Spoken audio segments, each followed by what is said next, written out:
irmão Branham pregou Apocalipse, o livro dos símbolos. A gente precisa de focar bem nessas coisas, porque para que você possa entender quando você for ler. Primeiro, a Bíblia já foi escrita através de símbolos, de tipos, de parábolas e de metáforas. E nós temos no Apocalipse muitos símbolos. Você vai ver animais que representam, chamado de besta, representando um poder. Você vai ver árvores representando pessoas, águas representando tribos, povos, línguas e nações. Você tem a figura feminina de uma mulher representando a igreja. Tudo isto está aqui dentro do livro do Apocalipse. Então, o quebra-cabeça fica para ser montado. Na verdade, você tem muitas maneiras como ler o Apocalipse. Por exemplo, se eu pegar o primeiro capítulo aqui, eu vou entender que a razão pela qual Deus estava mostrando estas coisas a João é para falar para 7 igrejas que estavam na Ásia Menor.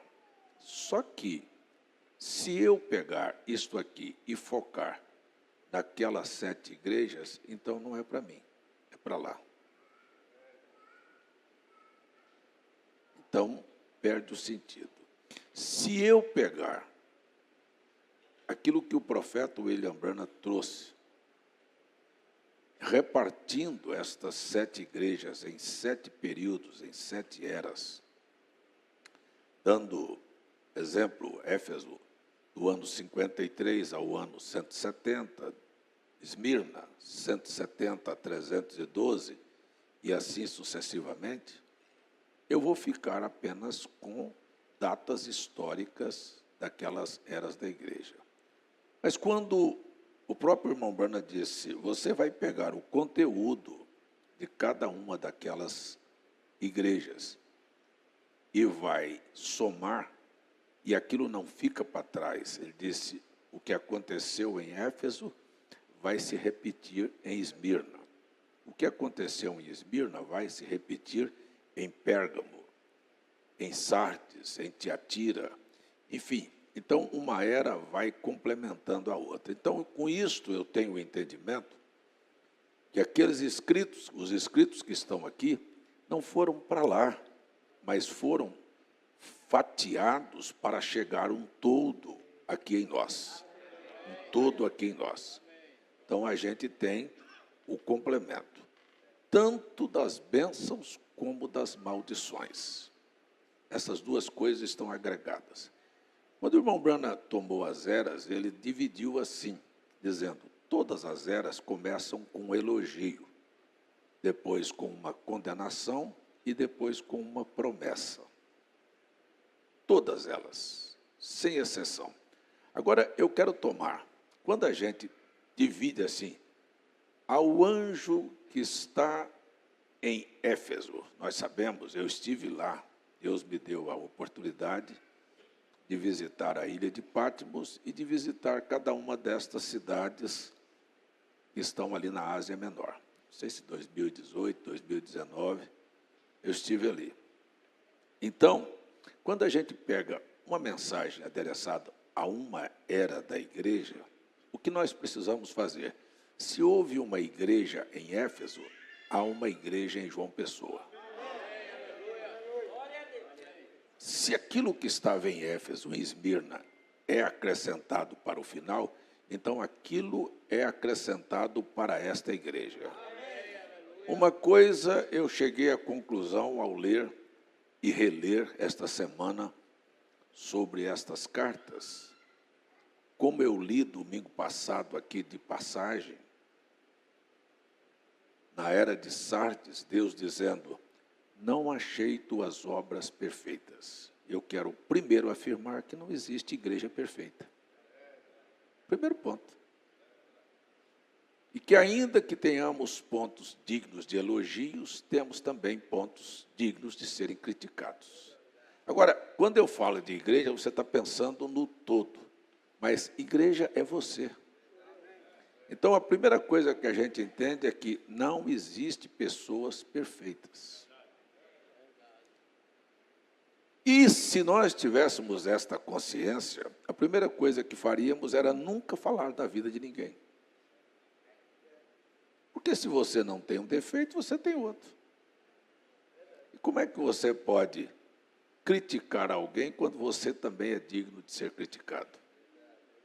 Essa é a primeira coisa que a gente vai deduzindo e olhando aqui, quando a gente está olhando as coisas, não historicamente, mas tendo coragem de trazer para cima de si. Agora, é interessante que a nossa perfeição e a causa de Deus dizer, não achei tuas obras perfeitas, é simples, mas você chega, engraçado, ele diz que não achou as obras perfeitas, mas daqui um pouquinho ele diz, mas, daqui um pouco ele vira e diz, mas existem algumas pessoas lá em Sardes, estou antecipando, que vão andar comigo porque se esforçaram para manter suas vestes limpas. Tem alguém se esforçando para manter sua vida limpa? Isto é o que Deus está olhando. Deus está olhando é o quanto você está buscando caminhar. Eu quero só lembrar, Deus nunca escolheu nenhuma pessoa perfeita. Ele quer caminhar contigo, junto contigo, todos os dias, rumo à perfeição. Paulo diz na carta aos Filipenses, capítulo 1, verso 6, estou plenamente convencido que aquele que começou uma boa obra a aperfeiçoará até o dia de Jesus Cristo. Então é assim, é um passo atrás do outro, é um dia a dia, não é assim, pegou esta folha deste lado e virou para essa. Não, pegou o imperfeito e transformou em perfeito.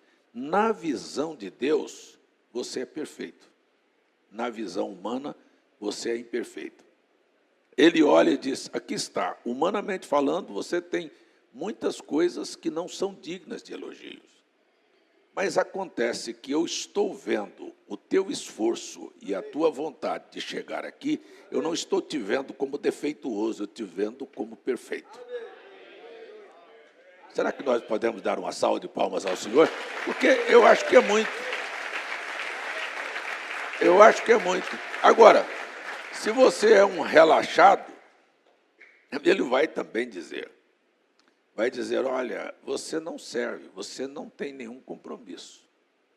Então a gente olha que a revelação do Apocalipse não é Deus procurando perfeição, porque todas as 7 igrejas, ou seja, o conjunto do que aconteceu durante todo o período termina, parece que da maneira mais desastrosa.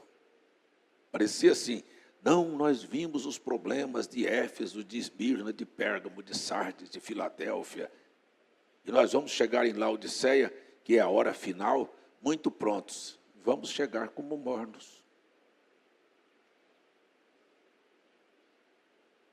Ei, sei que tu não és quente e nem frio. Quer dizer, esse era o conceito, sabe? Parece que a era, que o momento que nós chegamos, não é o momento que parece que nós desejaríamos chegar. Então, chega-se, vamos ser bem claros, chega-se como morno, mas é isto que eu quero dizer.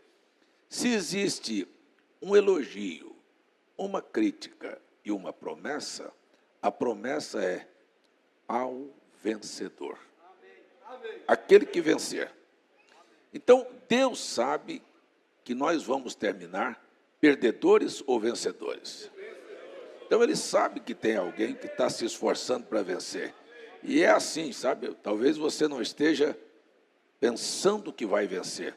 E Deus deixa isto acontecer para que você nunca ponha confiança em você.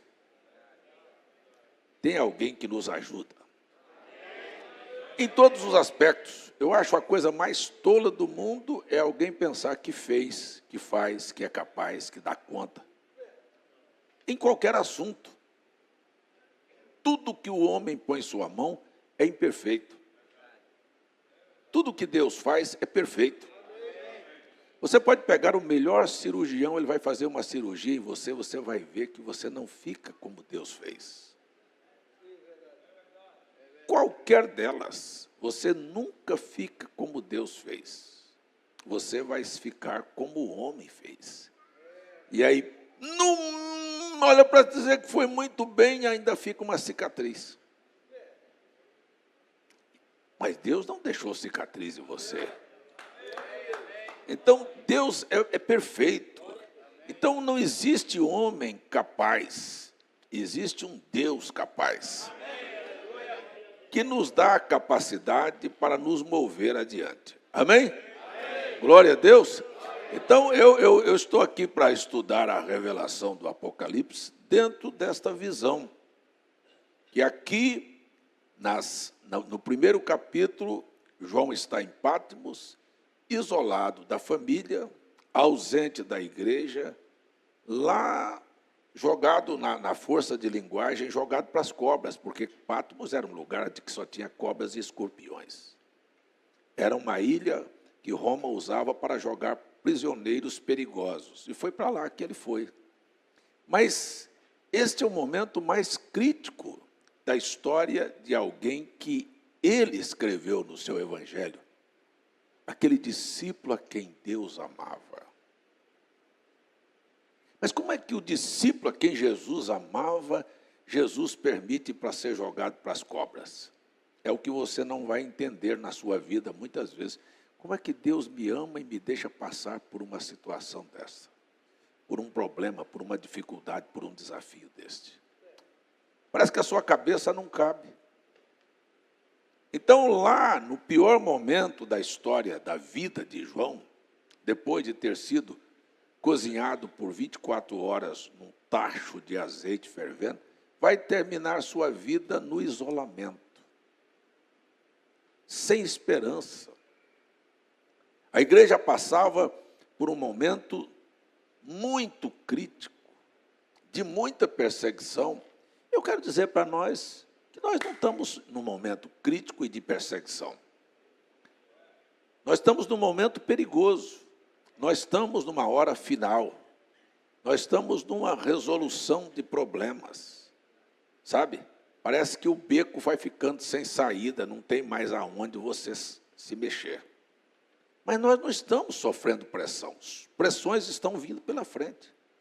Então, quando na semana passada eu mencionei aqui, porque está bombando na internet, bombou, não é? Sobre tanto o governo do Trump como o governo do novo Papa que foi nomeado, e que o profeta William Branham havia dito, o dia que for nomeado um Papa americano, as coisas tendem a um Conselho Mundial de Igrejas que vai apertar. Mas a gente tem este consolo do que o próprio irmão Branham disse, que quando começar a apertar, nós vamos embora. A igreja não vai sofrer aperto. A igreja não vai passar por aquele momento que a igreja primitiva passou, de cadeia, de prisão, sabe? Ela vai vendo as coisas estreitando. E quando ela estiver estreitando, o próprio Jesus disse, mas você foi fiel em guardar a minha palavra e eu vou guardar você também. Eu vou tirar você daqui. Porque seria uma coisa mais gritante ainda pensar que o noivo deixaria a sua noiva ir para a grande tribulação. Passar por um momento de aflição apenas para você dizer que você ama. Sabe, essa semana eu recebi um telefonema de um irmão preocupado. Pastor, nós precisamos de ajudar nossos jovens, porque a internet está acabando com tudo. Eu falei, mas calma, meu irmão. Nós não vamos salvar o mundo da condição da internet. Porque o William Branham disse que o mundo vai terminar doido. E a gente não tem jeito de consertar uma profecia. Vai terminar é difícil você encontrar uma pessoa com a mente equilibrada.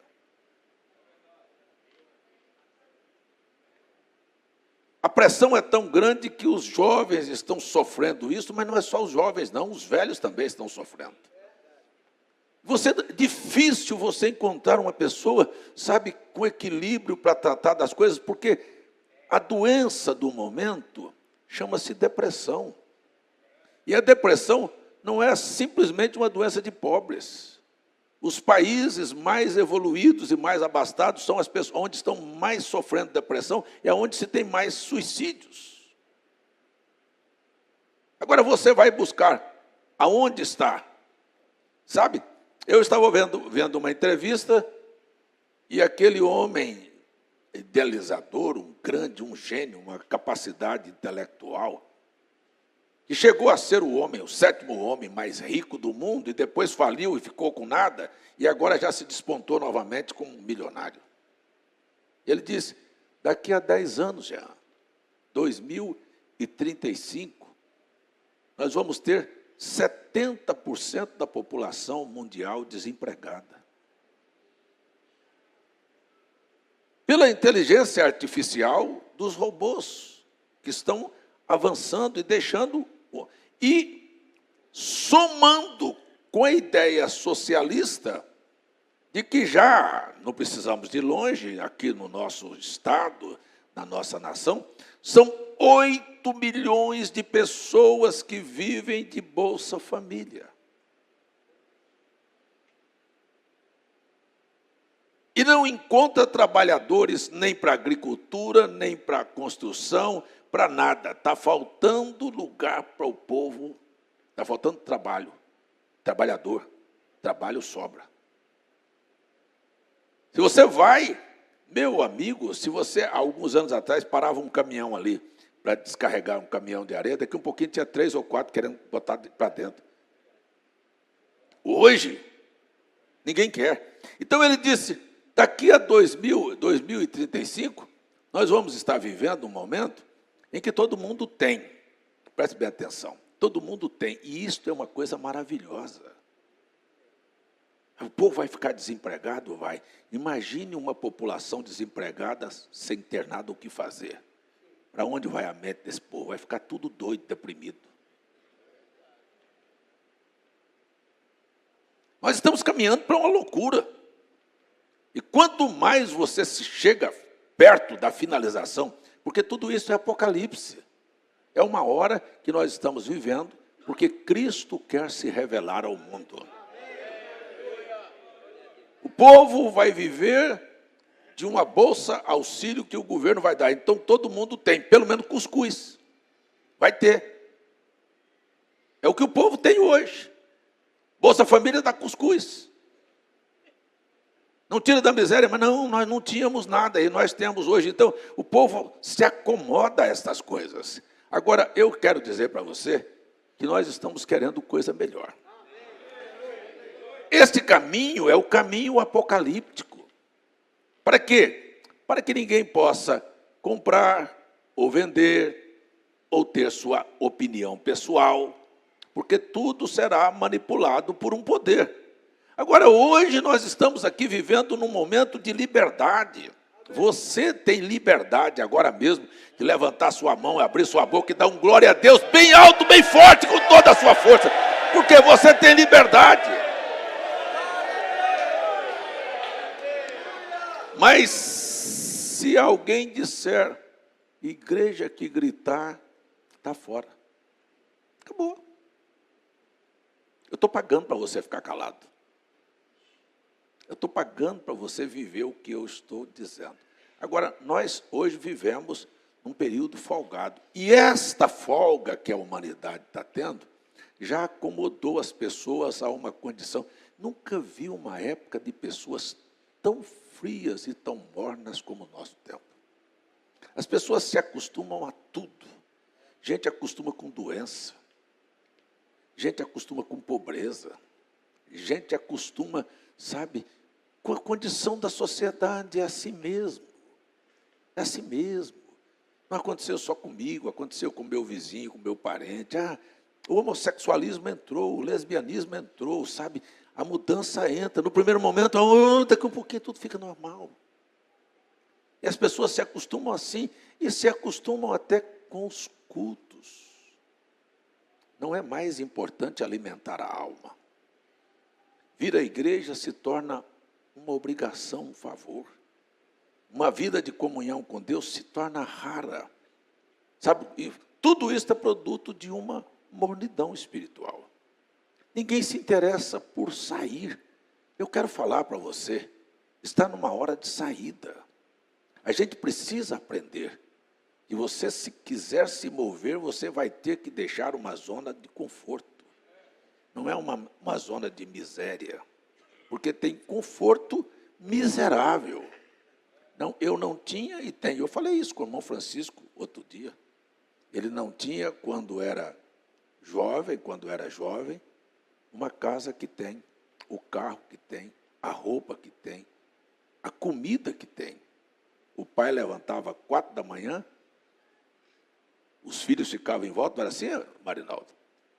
Botava uma lata, não era nem um bule, nem era uma chaleira, uma lata, e jogava fogo ali, acendia, não tinha coador, jogava o pó, deixava sentar, para tomar o café 4 da manhã, mas não é assim hoje. Agora, nós temos que acomodar, porque nós chegamos a uma condiçãozinha melhor.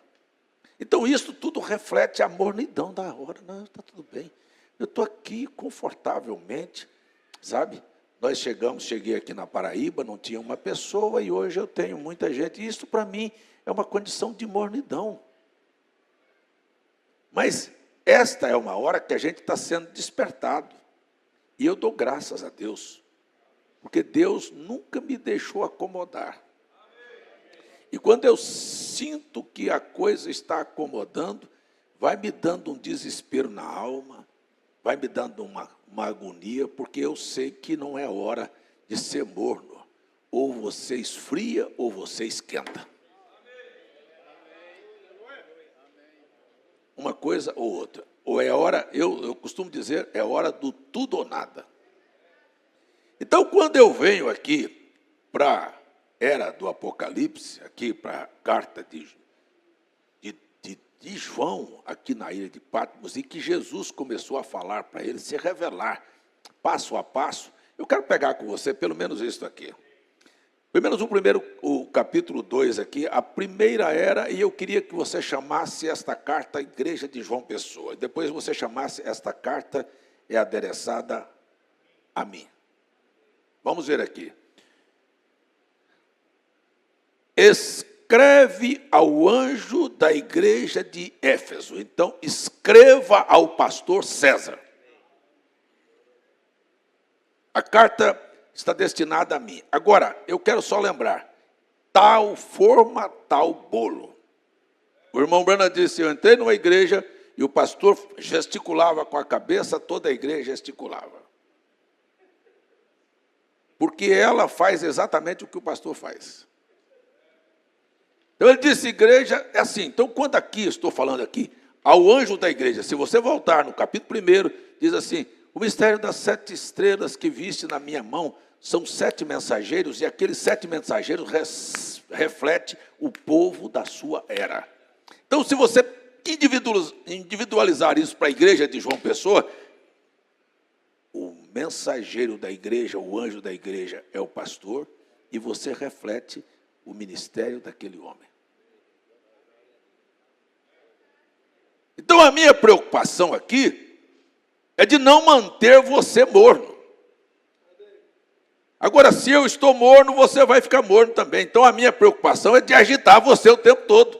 E eu estou sempre abanando você, tentando levantar um fogo, uma expectativa, trazer você a uma condição de não ficar morno, não a deixar a brasa apagar. E eu estou aqui dizendo, nós viemos aqui, nós não podemos faltar culto, nós não podemos deixar as coisas mínimas. Quais são as coisas mínimas? Como eu posso chegar mais perto do amor de Deus? Eu vi essa semana e eu gostei demais. Deus nunca te pede para fazer nada grande e mói. Tudo que Deus pede para nós são coisinhas pequenas. Eu quero que você faça uma pequena coisa para mim. Quantos querem fazer uma pequena coisa para Deus? Isso mantém você aceso. Isso não deixa você se esfriar. duas coisinhas que Deus pede desse tamanhozinho que nós não temos coragem de fazer, e esta é a condição da mornidão. Duas coisinhas. Eu quero que você leia.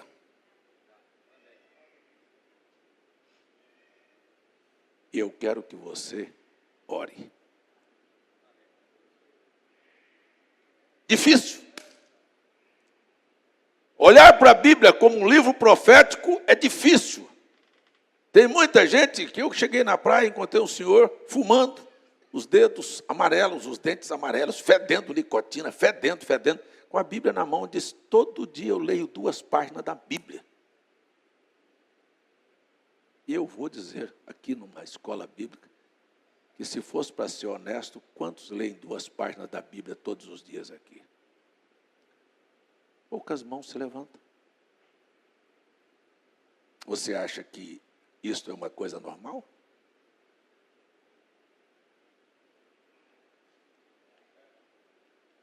Mas eu já sei, sabe nada.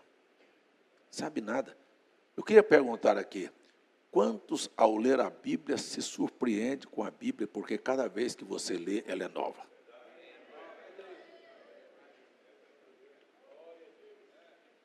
Então você não lê. É aquilo que eu contei daquele pastor que foi jantar na casa de uma irmã, e a irmã se viu o jantar, depois do jantar veio a sobremesa, ela pegou uma colherzinha de ouro, que era relíquia da família, e botou na sobremesa para o pastor comer. O pastor comeu. E quando terminou de comer, que reunir as vasilhas para lavar, a colher desapareceu. Sumiu a colher. E a irmã procurou a colher. Mas, gente, aquela colher, aquela relíquia, desapareceu, sumiu. Cadê a colher? Aonde foi que essa colher foi parar? Aonde foi? Procurou. 2 meses depois encontrou, já não aguentava mais a ansiedade. Falou para o pastor assim: pastor, me diga uma coisa. O senhor comeu com uma colherzinha lá na casa. O senhor levou ela com o senhor? Para não falar que ele roubou. Ela disse: não, irmã. Eu peguei aquela colherzinha e botei dentro da sua Bíblia. Fazia 2 meses que ela não pegava na Bíblia. Ela procurou em todo lugar, menos na Bíblia. Por quê? 2 meses que ela não tocava na Bíblia. Agora, esta é uma recomendação, e eu vou falar aqui. Quem achar ruim, achou. William Branham diz: cristão é aquele que ora e que lê sua Bíblia todos os dias. Difícil, não é? Se você não tem coragem de ler sua Bíblia todo dia, nem de orar, eu sei que as outras coisas você não faz. Você vai brigar, você vai discutir, você vai flertar, você vai roubar, você vai ser desonesto, você vai brigar no serviço, você vai fazer o que você achar que der, porque eu sei que você não tem nada de compromisso com Deus. E se você disser para mim que eu não sei ler, ainda tem até um Cid Moreira que teve coragem de gravar a Bíblia para você pelo menos escutar. Porque a minha Bíblia diz assim: bem-aventurado aquele que lê ou ouve as palavras desta profecia. É bem-aventurado. Mas nem lê, nem ouve. Se você chama de gente, nós temos uma live ao meio-dia, que estamos falando e orando, e vamos ler a Bíblia, e vamos comentar. O povo também não vê, não vai também. Se você diz culto de oração, não vem. Quinta-feira não vem. Escola bíblica hoje, a igreja mesmo não cheia. Mas está faltando tanta gente. Qual é o problema? É a condição. Então eu vou tomar aqui. Escreve isso para o pastor César. Não pense em outra pessoa, não. Agora, quando escrever a mim, olhe e veja você refletido na minha vida. Vê se realmente eu sou teu pastor.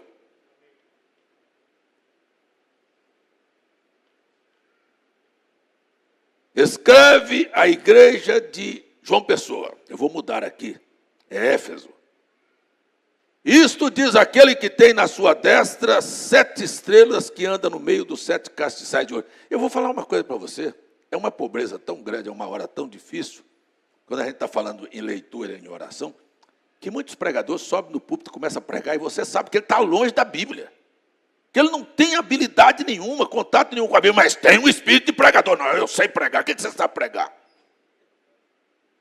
Vai citar um versículo, cita errado, cita pela metade, cita faltando. Sabe, você vê que, na verdade, é falta de conexão, é falta de conhecimento daquilo que está fazendo.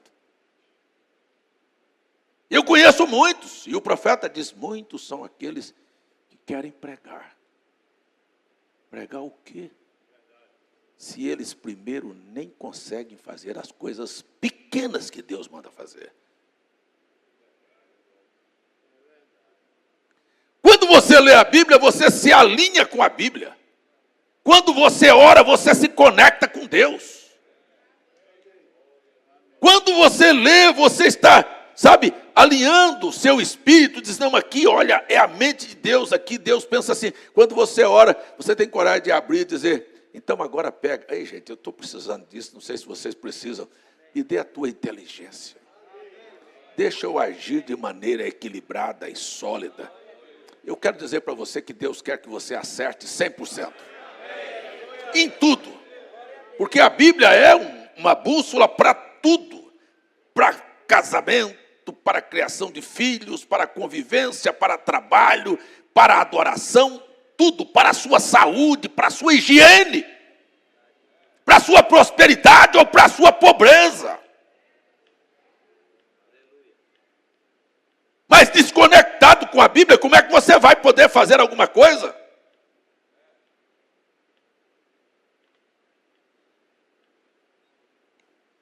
Bom, o negócio é comigo. A carta é para mim. E ele começa dizendo assim, eu acho isso aqui perfeito. Eu acho isso aqui maravilhoso. Conheço as tuas obras. Eu parei quando eu estava lendo, sabe, me lembrei chegando em Campina Grande.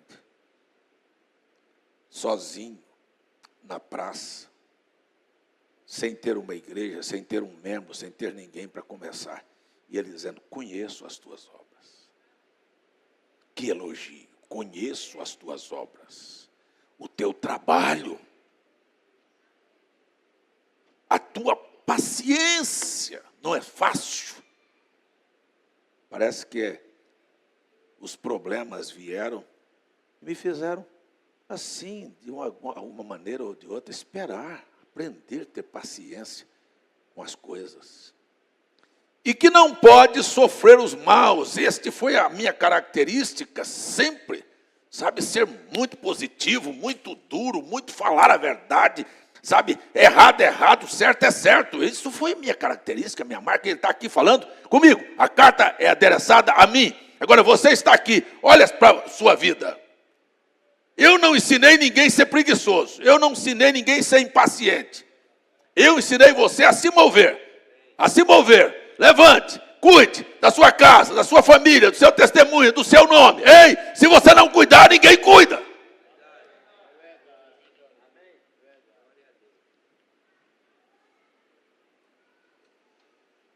E que não pode sofrer os maus, e puseste à prova os que dizem ser apóstolos e não são, e tu os achastes mentirosos. Eu disse, mas meu Deus do céu, parece que o anjo estava escrevendo para mim. Eu rompi, eu me separei não, e me separo de qualquer pessoa que não colocar as coisas no lugar. Então parece que eu estava lendo essa semana e falando comigo, e é assim que cada um de nós devemos ser. Precisamos deste ponto de equilíbrio na nossa vida. Então, sofrestes e tem paciência. Eu disse, é mesmo, eu ralei. De carregar amplificador nas costas, de andar a pé naquele sertão da Paraíba, de dormir sem comer, de trabalhar com as mãos para poder manter a obra. Eu sei o sofrimento que tive para chegar até aqui. De chegar à construção desse prédio que ninguém arcou com a responsabilidade que eu arquei. De terminar aqui, devendo naquela época 430 mil, e ninguém, fui atrás de ninguém pedir 10 centavos para ninguém. Eu sei o sofrimento, eu sei as lágrimas, eu sei as orações, eu sei o quanto eu padeci por essas coisas. Eu estava lendo isto e eu estava ouvindo ele falar comigo. Aí, nós vamos lá. Hein? Sofrestes, trabalhastes pelo meu nome e não te cansaste. Eu queria desafiar a qualquer pessoa ou o capeta do inferno para dizer que aonde foi que eu disse que eu estava cansado, que eu me esgotei, que eu estou abatido, que eu me dê aí uma carta para me aposentar, eu vou entregar para o Jean e para o Francisco, que estão mais novos.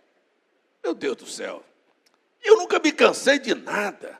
Eu não estou cansado do púlpito, eu não estou cansado da vida cristã, eu não estou cansado. Eu quero dizer para você, se você quiser ouvir, eu não estou cansado. E ele veio e disse, eu sei que você não está cansado.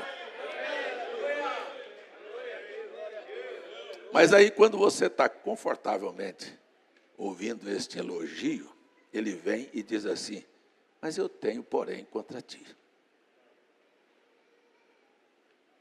Eu tenho umas coisinhas que nós precisamos de acertar. Eu estou falando comigo. Agora, se isto é com você, você está olhando a sua vida também, porque esta é uma característica. Quem vive comigo não tem como dizer que está desanimado, porque eu vou te empurrar para frente o tempo todo. Eu vou dizer que se você vier contar a sua pior história, eu vou dizer, coragem, meu irmão, nós vamos vencer. Isso é apenas uma fase, um momento, nós ainda vamos sorrir e vamos cantar juntos. Eu nunca vou. Tem alguém que precisa desse grito? Coragem, meu irmão! Nós vamos superar esta fase.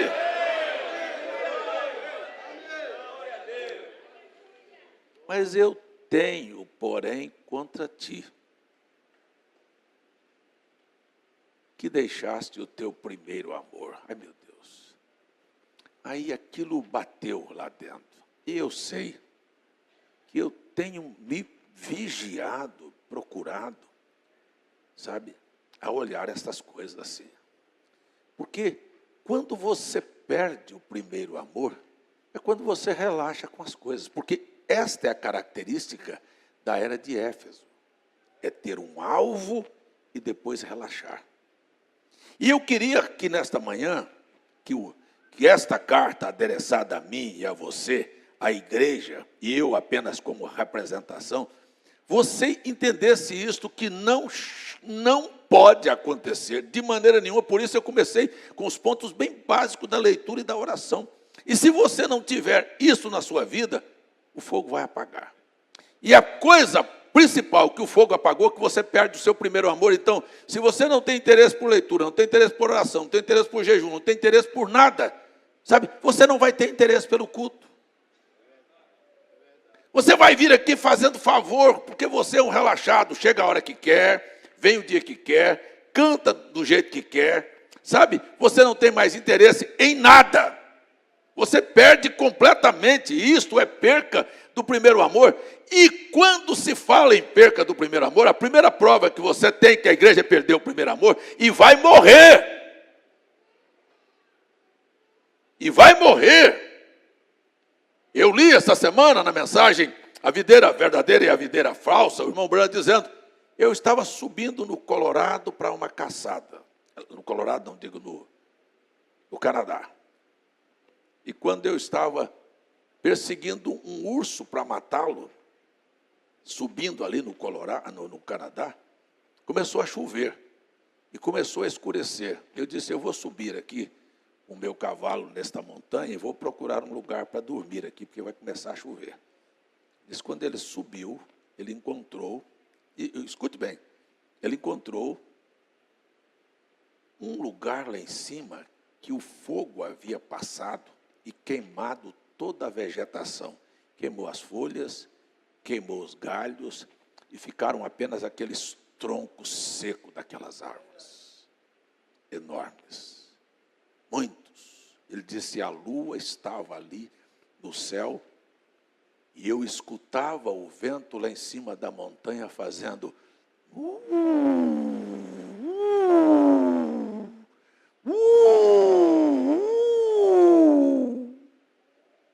Ele disse, aquela hora eu me achei num cemitério.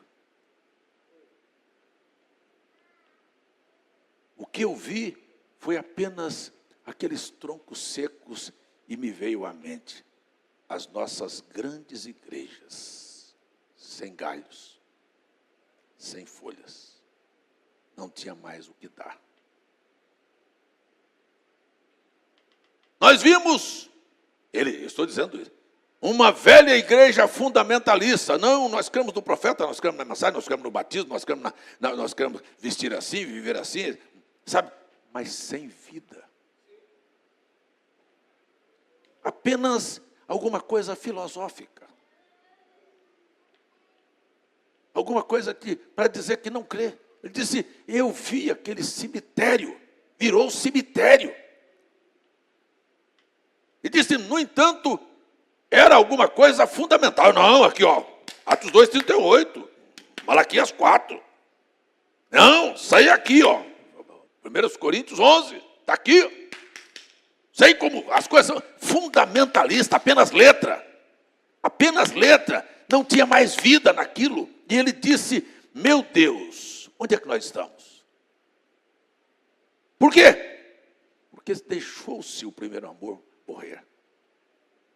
Acabou. Ele disse, enquanto eu pensava nisto, eu me lembrei que o que comeu a locusta, a oruga veio comer o resto. O que comeu a oruga, a lagarta comeu. O pulgão comeu. E a igreja ficou só o tronco. Será que esta não é a igreja de João Pessoa? Não, vou voltar. Será que essa não é a vida do pastor César? Que apenas mantém o fundamento, mas que não tem mais folhas e nem galhos. E ele está dizendo, eu tenho, porém, contra ti. Você abandonou. E eu fico parado, analisando essas coisas.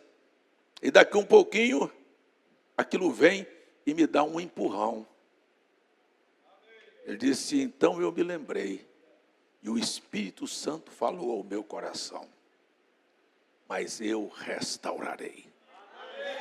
Sabe por que me dá esse desespero de buscar e de falar para você que se você acreditar, acredite, se não quiser acreditar é problema seu, mas que de todas as maneiras vai acontecer, vai haver um avivamento. Ele disse, estas árvores que estavam secas, que eram apenas fundamentalistas, vão sofrer novamente o mover de Deus. E eu acredito de ver homens e mulheres se levantarem no poder do Espírito Santo, acesos, sabe, interessados pelo reino dos céus, pela vida eterna, por amar a Jesus. E a primeira coisa que você percebe que uma pessoa morreu, preste bem atenção, é que ela não se incomoda mais com o vizinho, nem com o parente, nem com o amigo. Eu sou da mensagem. E os seus parentes? E os seus vizinhos? E os seus amigos? Canta a música do Roberto Carlos, que vai para o inferno. Porque eu não me importo por eles. Isso é prova que eu perdi o primeiro amor, porque o amor de Deus em nossos corações, eu ouvi um irmão cantando aqui, eu nem entendo por que Deus me amou, porque eu não prestava. E você entende que as pessoas do mundo não prestam, e você parece que é melhor do que elas. Mas Deus, que é muito melhor do que eu e você, desceu e se interessou pela minha causa e pela tua causa. Deus não nos escolheu perfeitos. Deus está caminhando conosco. Está na hora de despertar o amor de Deus em nossos corações.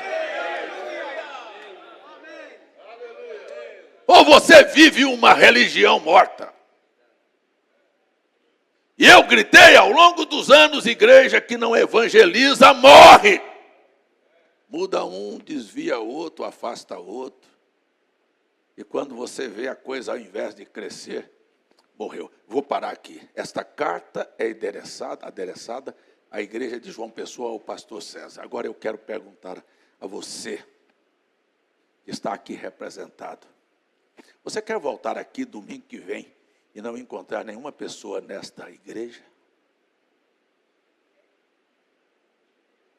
Que todos esses bancos estejam vazios, que a irmã Marli não esteja mais assentada ali, nem a irmã Zélia, nem a Cíntia, hein, o Gilberto, quer que esta igreja morra?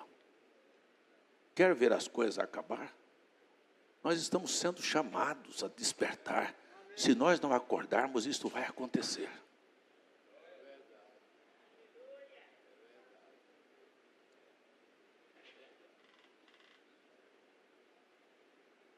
Porque a coisa maior do mundo é esta, sabe? Chama-se influência. Aquele que não vem, influencia outro não vir. Aquele que não ora, também influencia outro a orar, a não orar. Mas quando você tem uma igreja junta, sabe? Movida por um só sentimento, as coisas são diferentes. Eu quero gritar aqui nesta manhã, que Deus está dizendo que tem contra você, contra mim.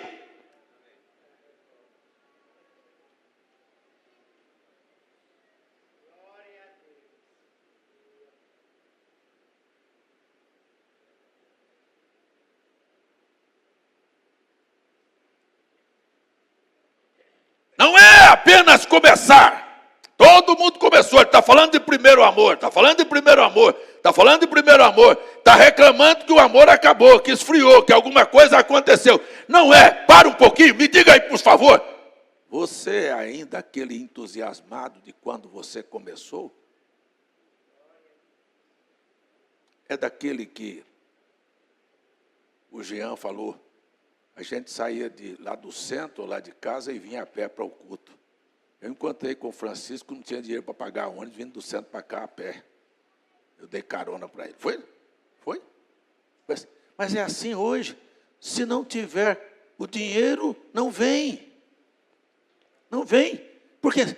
Porque abandonou o primeiro amor. Eu andei muito com sapato furado, de bicicleta a pé, para ir para culto. Eu já fiz isso aí é que está o grande problema, é quando se tem, sabe? O Manel dos Santos trabalhava, estava construindo ali junto, sabe que eu tomei dinheiro emprestado de servente para botar gasolina no carro para poder ir pregar ali, porque não tinha nem dinheiro para ir. Agora tem, e o que nós fazemos com o que nós temos? Esquecemos o primeiro amor.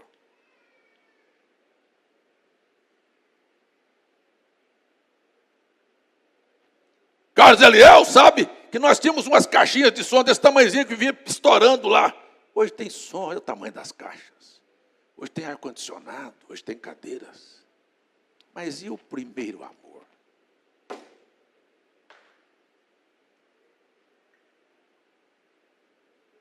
Não é brincadeira. Você está pensando que eu estou vivendo uma vida muito confortável, que Deus não está cobrando nada de mim.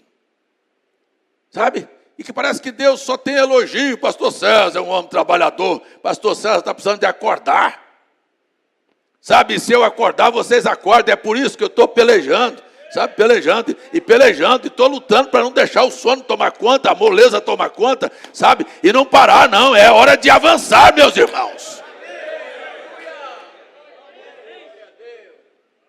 E a mensagem ecoa assim.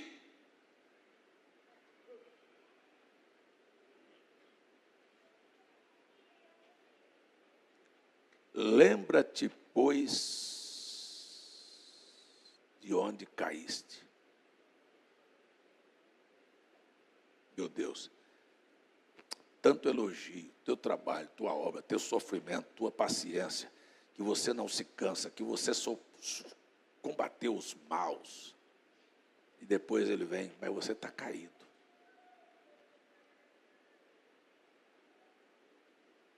Você olha, você não está vivendo na visão de Deus o que Ele gostaria que você vivesse. Ei, será que Deus está falando com alguém aqui?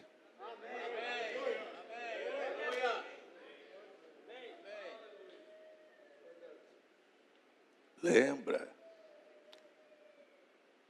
Isso é Apocalipse, gente. A gente fica fazendo. Isso foi lá na igreja de Éfeso. Gente, meus amados irmãos, relaxar é a coisa mais fácil que existe. Perder o foco é a coisa mais fácil que existe.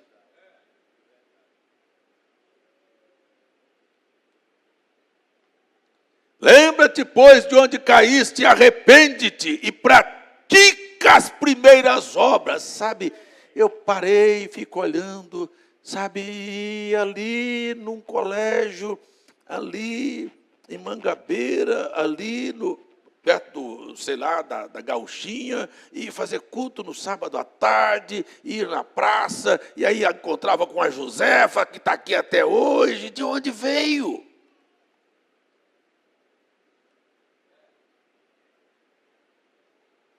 Vou esperar Deus mandar. A Josefa não estaria aqui. A senhora, para mim, é uma inspiração, irmã Josefa. A senhora não estaria aqui se a gente não tivesse ido lá. Se esta igreja não sair do lugar, escute, estas portas vão fechar. Eu outro dia disse para um irmão, o irmão estava conversando comigo que ia fazer uma mudança, que ia embora, que não sei o quê. Eu disse, sabe de uma coisa? O que seria se eu deixar o púlpito?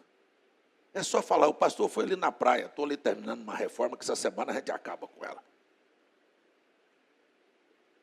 Só, pastor foi ali. Foi ali. Você pode ver que os cultos fazem, povo.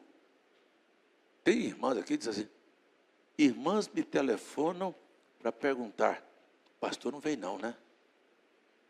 Não, eu não vim também.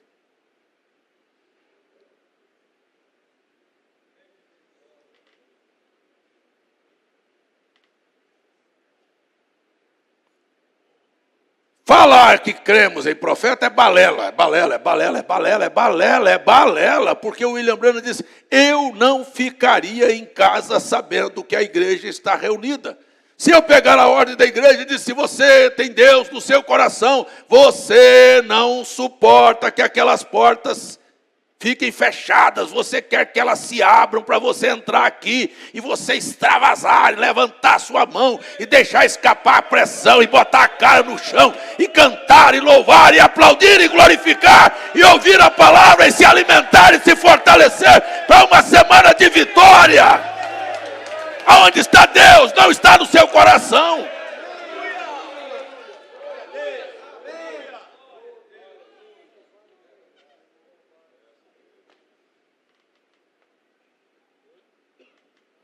Temos alguma coisa mais importante do que estar aqui.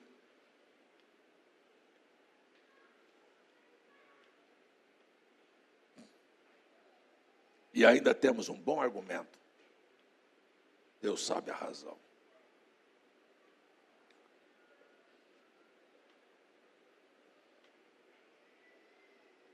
Lembra-te, pois, de onde caíste e pratica as primeiras obras. É um desespero. É uma vontade tão grande.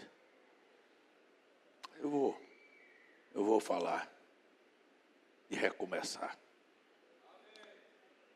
Ah, se eu pudesse começar minha vida de novo. Ah, se eu pudesse começar minha vida de novo. Você me ouviu? Amém. Tem certeza que você me ouviu? Amém. Ai, se eu pudesse começar tudo de novo. Eu ia fazer melhor.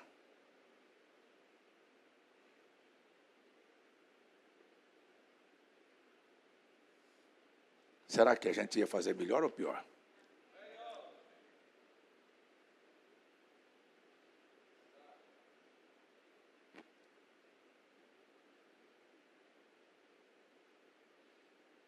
Olha só essa profecia, uma profecia. Arrepende e pratica as primeiras obras, quando não, brevemente virei a ti e tirarei do teu lugar o teu castiçal, se não te arrependeres. Eu vou parar aqui para lembrar vocês. Eu estou lendo aqui a carta de Éfeso. Eu estive em Éfeso. Terceira capital da fé cristã na época de Paulo. Jerusalém, Antioquia, Éfeso. Paulo, em 3 anos, evangelizou a Ásia toda. Em 3 anos. Vai fazer 40 que eu estou aqui. Ou 40 já fez. E Paulo escreveu aos irmãos e digo, E se alguém ainda não conhece o Evangelho, digo isto para vergonha vossa. Então você não lê a Bíblia, não é para você que ele estava escrevendo. Se o teu vizinho, se o teu parente, se o teu amigo, se o teu colega de trabalho não conhece, é problema dele. É uma vergonha para nós. É uma vergonha para nós.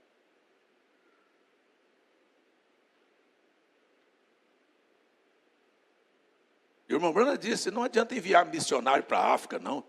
Se o nosso padeiro, o nosso leiteiro está morrendo, cruzando para o inferno. Eu falei isso para um pastor um dia, sei lá, parece que o camarada quer bater na gente. Eu disse, você está tranquilo aqui na sua casa, você tem comida, tem carne boa, tem carro, tem tudo aqui na sua casa, e você olha para as pessoas que estão na rua dessa cidade andando, e Deus dizendo, sabe quem é o pastor dessa cidade? É você. O que você está fazendo por elas? Agora eu sou o pastor e você está aqui representado em mim, e o que é que nós estamos fazendo?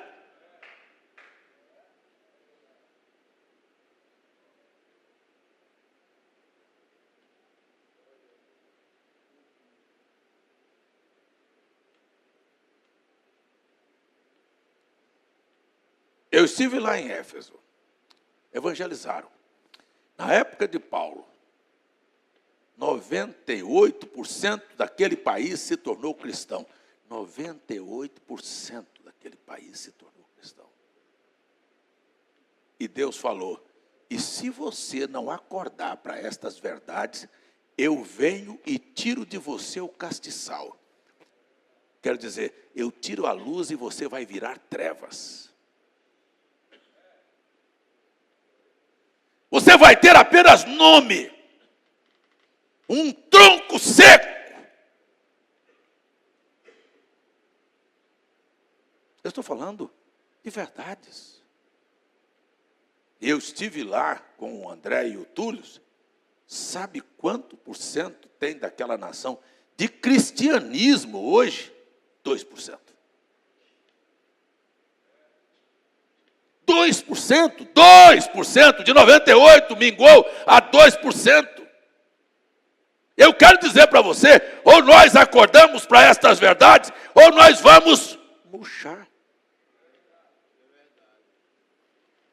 Eu estou assustado, preocupado, e às vezes até muito revoltado, sabe, insatisfeito de ver vamos encher uma van para ir lá no Boi Seco, e vamos lá para Passira, e vamos lá para Vitória. Ei, eu quero ver, cadê que esse povo lá em Mamanguape? O que nós fazemos? Estamos fazendo um movimento cheio de gente para cá, cheio de gente para cá. Bota o dinheiro num carro, manda para cá. Bota a Jean num carro, manda para cá. Bota a Francisco num carro, manda para cá. Bota o César para correr igual uma barata tonta também aí. E o resultado final de tudo isso?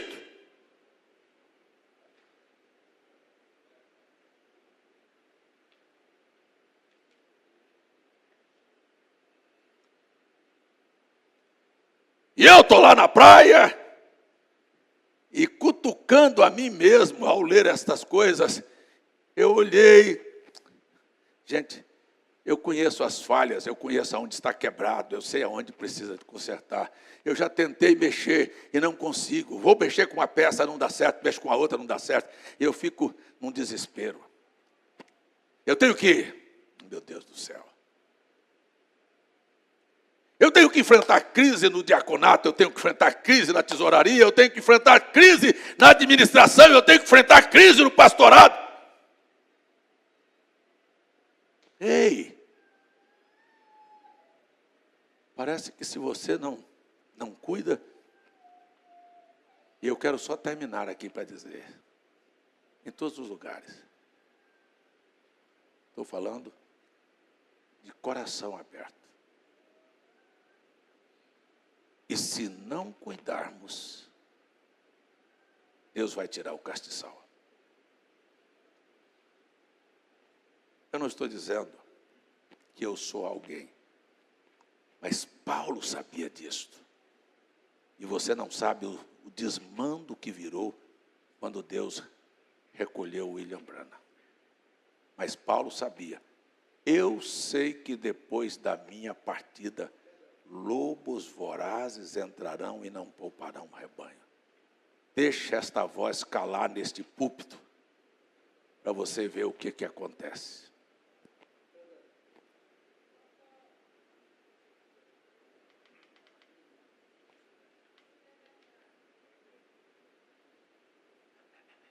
Não estou dizendo que sou alguém, não. E eu reconheço que Deus está falando comigo. Eu reconheço que lá, estudando isso essa semana, eu estava ouvindo o que ele estava falando comigo.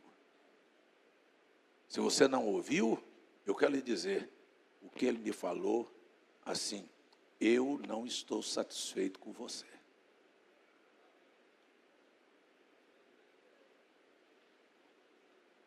Comigo ou com você?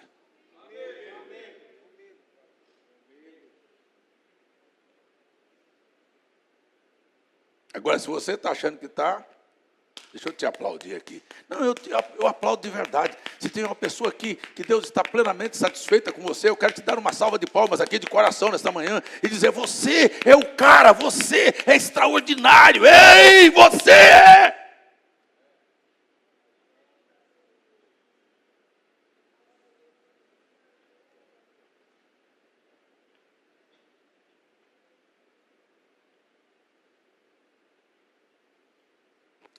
E se não mudarmos, o que foi luz vai virar trevas. O que foi mata vai virar apenas tronco seco. O que foi sombra não tem mais sombra para dar. Que tristeza. Você disse, isso foi para Éfeso. Não, isso é para nós hoje. Agora, felizmente, depois de elogios, depois de uma crítica, ele volta e diz, mas você tem uma coisa favorável. Eu gosto disso. Ele sabe como chamar a atenção e sabe como depois te elogiar. Tens, porém, isto, que odeia as obras dos nicolaítas. Nicolaítas é a sombra que, meu Deus do céu, eu tenho isso a meu favor. Pelo menos isso eu tenho a meu favor. Eu odeio a liderança humana e eu amo a liderança do Espírito Santo.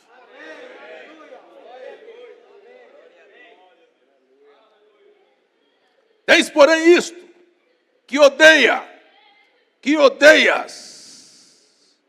as obras dos nicolaítas, as quais eu também odeio. Nicolaíta, conquistar, laísmos leigos. Nicolaíta, uma obra que é o homem encabeça e Deus é deixado de lado. E eu quero dizer para você aqui, me deixe de lado, mas não deixe o Espírito Santo de lado.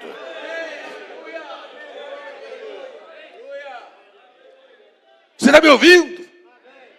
Não deixe o Espírito Santo de lado. Você, nesta manhã, ouça o verso final desta palestra aqui, desta manhã, dessa escola dura, realista, mostrando a nossa fotografia, a nossa cara, o nosso momento, a nossa hora.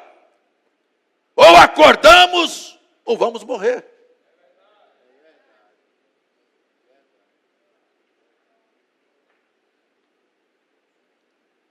Sabe o que Deus está dizendo? Então ouça. Quem tem ouvidos, ouça. Agora a pergunta é, alguém ouviu? Alguém está ouvindo? Há um clamor aí no seu coração? Está na hora de deixar de fazer coisas relaxadas. Tem alguém ouvindo isso aí? Deus quer transformar esta igreja no maior luzeiro que já houve nesta nação.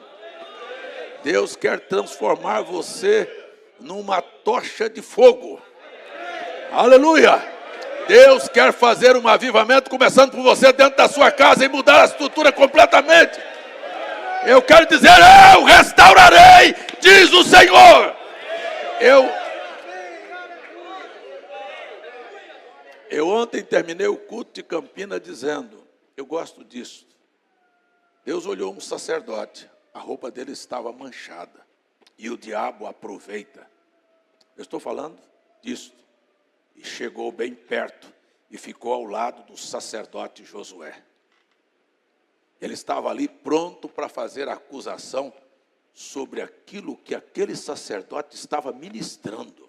Eu quero falar sobre isto aqui, porque esta carta é o anjo, então eu estou aqui diante disto. E eu terminei me lembrando disto. E quando Satanás se põe para fazer oposição a você, o Senhor disse, vai lá, pega a roupa de Josué e troque. Eu quero dizer nesta manhã, como ele disse lá em Sardes, olha, confirma o restante que estão para morrer, não achei suas obras perfeitas, mas daqui um pouquinho ele disse, eu estou vendo você andando de roupa branca. Eu estou vendo nesta manhã um grito para que a igreja se levante no poder do Espírito Santo. Eu estou vendo, não é uma mensagem de derrota, é uma mensagem de chamamento para uma reação, para o mover de Deus nas nossas vidas. Ele disse ao anjo, vai lá e troque as roupas de Josué. E o anjo vira e diz, Satanás, o Senhor te repreenda. Satanás, você está com a visão trocada. Eu vou falar isto aqui profeticamente. Satanás, você está enxergando errado. Você está pensando que eu vou acabar com ele? Eu vou lhe dizer o que eu vou fazer com ele. Ele é para mim um tição tirado do fogo. E eu quero dizer que as minhas fraquezas e as suas fraquezas, Deus está olhando nesta manhã a reação do nosso coração. Quem quer ter uma roupa mudada, uma vida mudada, quem quer ter uma palavra de Deus dizendo, ele não está acabado, ele não está derrotado, ele é um tição, eu ainda vou incendiar o mundo através dele. É para você esta palavra hoje de manhã.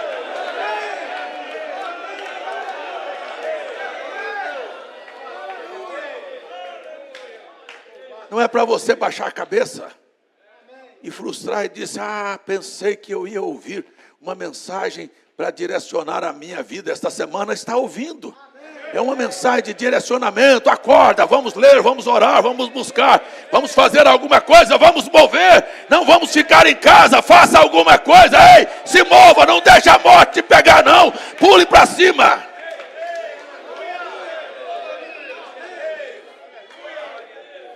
A ciência diz que quando uma pessoa está tendo um infarto, a primeira coisa que ele deve fazer é procurar tossir. Puxa, mas eu não estou com vontade de tossir, mas você tossindo, você faz o seu pulmão se movimentar, faz o sangue se movimentar. Se você não tiver com vontade de orar, ore. Se você não tiver com vontade de cantar, cante. Se você não tiver com vontade de ler a Bíblia, leia. Se você não está com vontade de vir à igreja, venha. Mas se mova, não deixa a morte te pegar.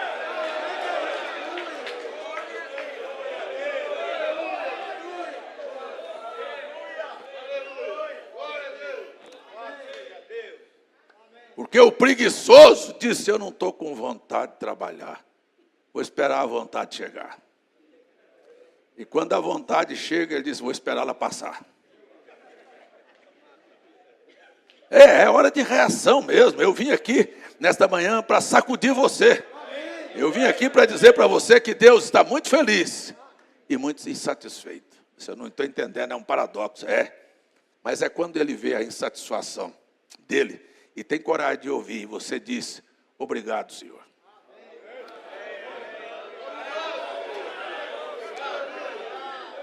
Quero terminar a escola dizendo, tem alguém que quer servir a Deus melhor aqui? Tem alguém que Deus falou para você, e você está abandonando o seu primeiro amor. Tem alguém que Deus está dizendo, vamos, levanta, você está caído, você precisa de ficar em pé. Tem alguém que tem coragem de pelo menos sair do banco aí, levantar, ficar em pé, nós vamos terminar a escola agora. Está na hora de ficar em pé e se levantar agora para ir embora, pelo menos para ir embora para casa. Será que tem alguma reação aqui, pelo menos para ir embora para casa? E dizer obrigado pelo recado, obrigado porque eu estou escutando, obrigado porque eu quero sair disso, eu tenho ouvidos. Quem tem ouvidos, ouça o que o Espírito diz às igrejas. Ao que vencer, lhe darei de comer da árvore da vida que está no paraíso de Deus. Será que Ele deu alimento para a sua alma hoje de manhã aqui?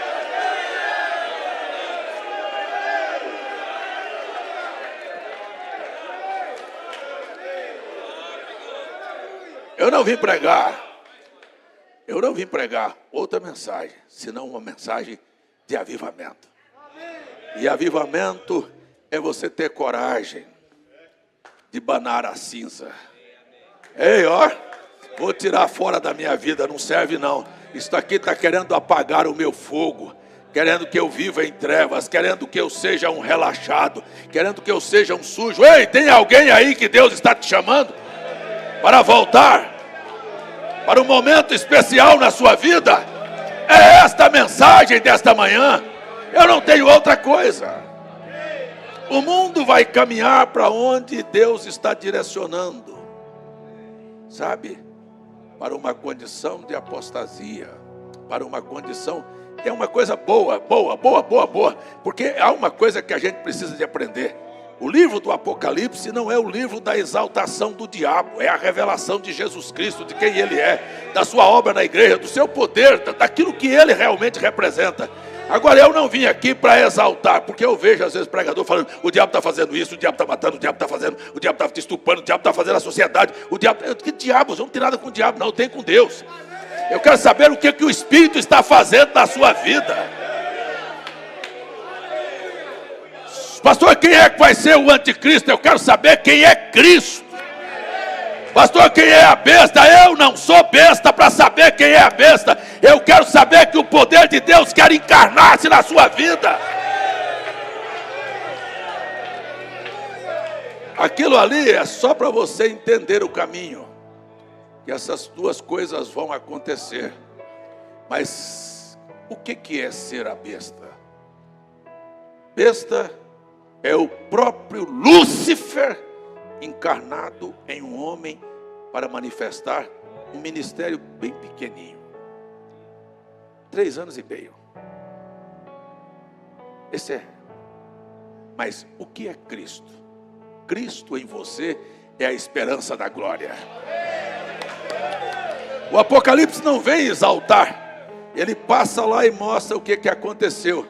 Mas sabe como é que ele termina? Sabe como ele termina? Ele começa aqui no seu primeiro capítulo com Cristo no seu estado glorificado. Cabelos brancos como a lã, pés refinados no latão reluzente, olhos como chamas de fogo. Ei, da sua boca saindo uma aguda espada. Esta é a revelação de Jesus Cristo. Cada coisa daquilo que Ele é. Este é o começo, o primeiro e o último. Como é que Ele termina? Ele termina com você e eu entrando nas portas da Nova Jerusalém, e Ele dizendo: vinde benditos de meu Pai, para o reino que vos está preparado. Eu não vou ficar focado. Eu não vou ficar focado naquelas coisinhas menores. Eu tenho certeza de uma coisa aqui nesta manhã. E eu pergunto: qual pessoa que está aqui que o diabo não está procurando apagar o seu primeiro amor? Sabe, quando a gente fala de diabo, um bicho chifrudo saindo fogo pela boca. Não, o diabo às vezes vem na figura da sua mulher, do seu marido, do seu parente, do amigo, daquele que vem tirar o seu foco. O irmão Brana disse na mensagem de demonologia, às vezes você chama ele de querido, e dorme no seu braço.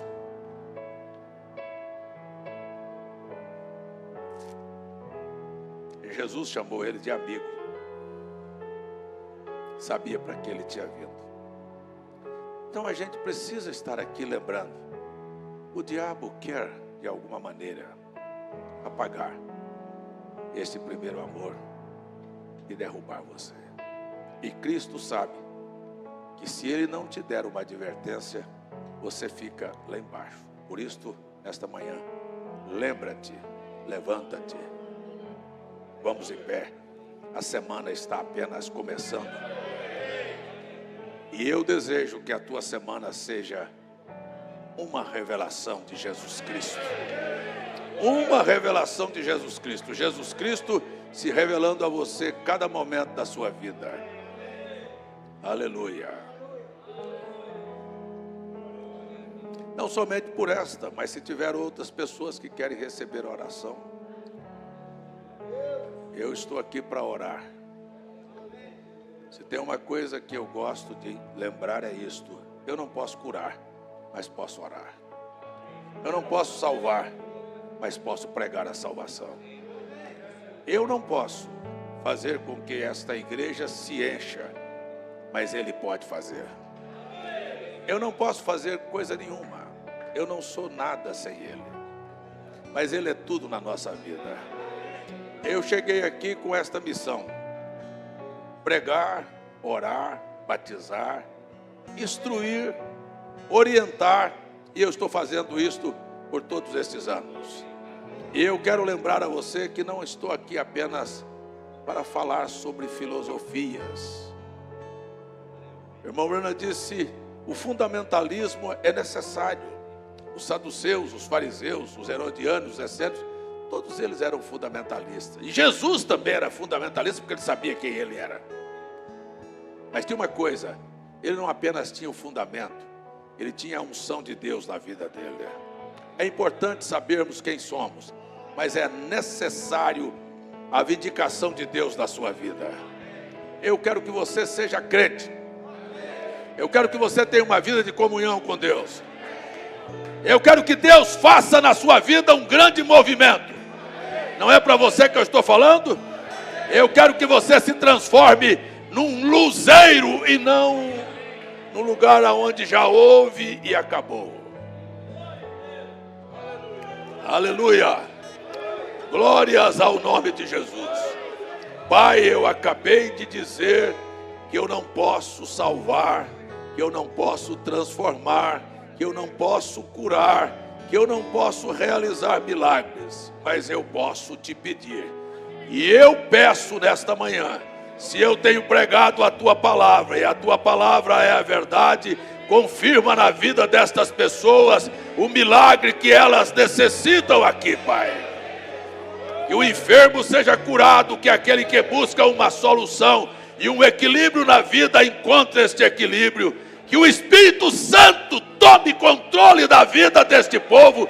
Que esta igreja se levante no poder do nome de Jesus para um momento extraordinário. Eu oro, que se o diabo se levantou para fazer a acusação, que a roupa seja trocada.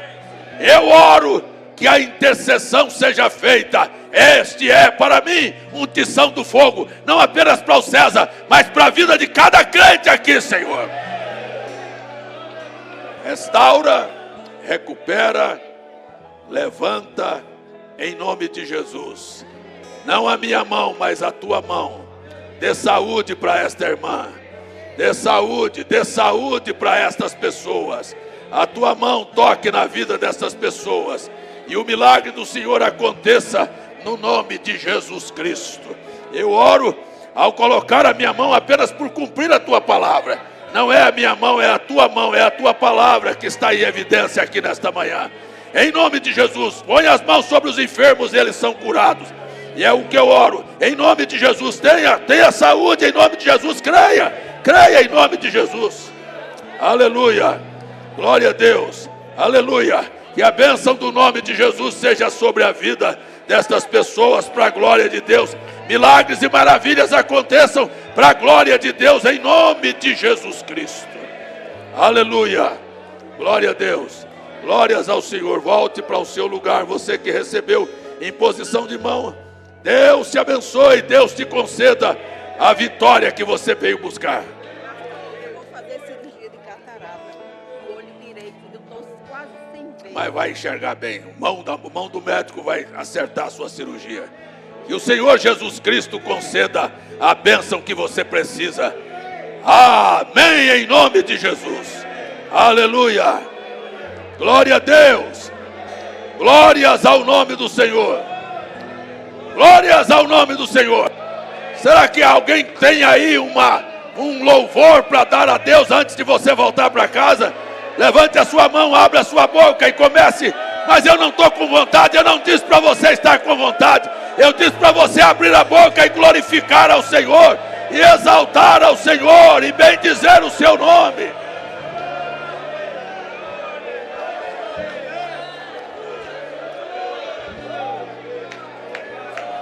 Aleluia! É muito fraco, é muito fraco. Eu disse, se tem alguém que quer louvar ao Senhor, mas eu não estou com vontade, abra a boca e diga, mas eu vou louvar ao Senhor.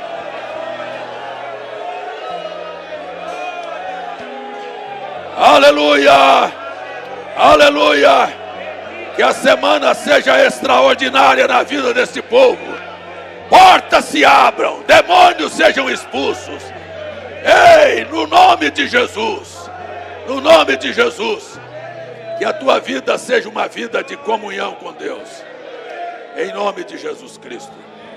Shalom a todos vocês.